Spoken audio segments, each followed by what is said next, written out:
She said we're better as friends and left without looking back.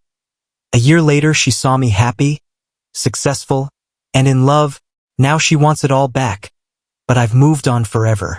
My name is Jack, and I'm 26. A year ago, I was living with a girl named Emily, who was 22 at the time. We'd been together for nearly 3 years, and for most of that time, I honestly thought we were solid. We laughed a lot. We had late-night talks. We shared takeout while watching trashy reality shows. She'd steal my hoodies, I'd cook us dinner, and for a while it felt like we were actually building something real. I knew we were young, but I thought we were on the same path. Learning, growing, maybe eventually even starting a family one day. I was wrong. Completely, painfully wrong. One night, out of nowhere, she sat me down at our little kitchen table, that wobbly one I bought off Facebook Marketplace, and with a soft voice that didn't match the weight of her words, she said, "Jack, I think we're better as friends." Just like that, like it was a casual decision. Like ending 3 years together was as simple as switching a TV channel. I sat there frozen, holding a spoonful of ice cream, thinking maybe I misheard her. But she looked me dead in the eyes and repeated it. "We're better as friends." First, I thought she was joking. I even let out a small laugh, thinking maybe this was some strange prank or test. But then I saw her eyes. They weren't sad. They weren't guilty. They were cold, distant, like she'd already left me mentally weeks ago and was just now letting me in on it. I didn't know what to say. I just asked, "Is there someone else?" And she didn't even flinch before nodding. Said it wasn't serious. That it just made her realize what she was missing. Missing? I gave that girl everything I had. I paid rent, bought groceries, took her on trips even when I could barely afford them. I was there when she cried over her finals, when her cat died, when her parents fought. I held her through panic attacks, celebrated her wins, and supported every little dream she had, even when it changed every month. And she tossed it all away for some maybe with a guy she barely knew. I didn't yell. I didn't beg. I just nodded, got up, walked into our room, packed a bag. I didn't take much. Just some clothes, my laptop, and my dignity. I slept on my buddy's couch for a week while I found a new place. It hurt like hell. The nights were the worst. I'd lie awake replaying everything, wondering where I went wrong. Was I too much? Too boring? Not ambitious enough? But deep down, I knew it wasn't about me. It was about her. About how she never really knew what she wanted. And I was just a safe stop until she got bored. She even had the nerve to message me a week later saying, "I hope we can still be friends." I didn't reply. I blocked her. Completely. I deleted every photo, unfollowed every account. Cold? Maybe. But I knew if I gave her even an inch of access to me, I'd spiral again. The next year was rough but transformative. I hit the gym like my life depended on it. Started eating better, got a promotion at work, moved into a better apartment, and slowly started feeling like myself again. A version of myself she'd never get to know. I took trips, made new friends, started learning guitar just because I always wanted to. Life started feeling peaceful. Not perfect, but real. Grounded. Like I was rebuilding from scratch, but this time on solid foundation. Then, almost exactly a year later, I got a message. An email. From her. She said she'd been thinking about me a lot lately. That she missed my laugh. That she regretted how things ended. She even said, "You were the most genuine person I ever knew." And I was too immature to see that. I read it twice. Didn't feel anger. Didn't feel much of anything. Just a quiet kind of closure. A week later, I ran into her by accident at a coffee shop near my work. She looked smaller somehow, less confident. She smiled, but her eyes looked nervous. "Hey Jack," she said softly, as if afraid I'd ignore her. I said, "Hey Emily." She started talking fast, telling me how things didn't work out with that guy, how she realized the grass wasn't greener, how she missed what we had. "You were my home," she said, but I just smiled politely, told her I was seeing someone who actually appreciated me from day one, and that I wished her the best. I meant it. She looked like she wanted to cry, but I just walked out with my coffee and didn't look back. Because here's the thing. When someone tells you you're just a friend after years of love, after everything you built together, believe them and let them go.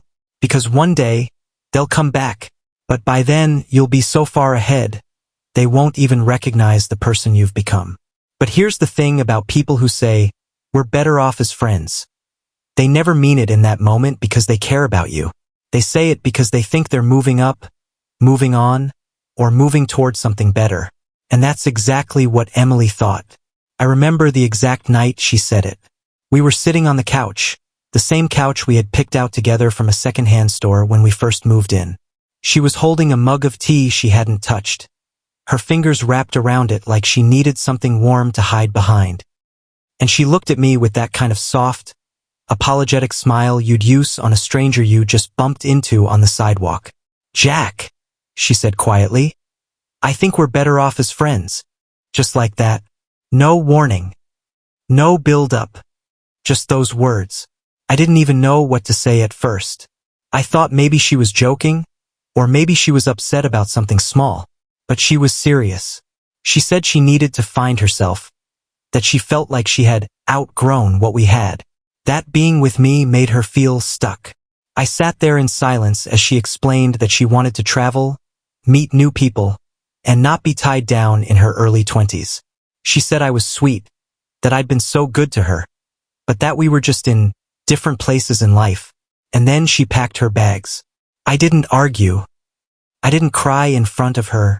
I just nodded and helped her carry her stuff to the car. She hugged me like you'd hug a coworker on their last day. Then she drove off without looking back. That first week alone was brutal. The apartment felt like a ghost town. Every room echoed with memories. Our laughs, our fights, our shared dreams. Her mug was still in the sink. Her pillow still had the shape of her head in it. I didn't sleep much. I didn't eat much either. But somehow, I kept getting up every morning, taking a shower, and going to work. I started going to the gym just to tire myself out.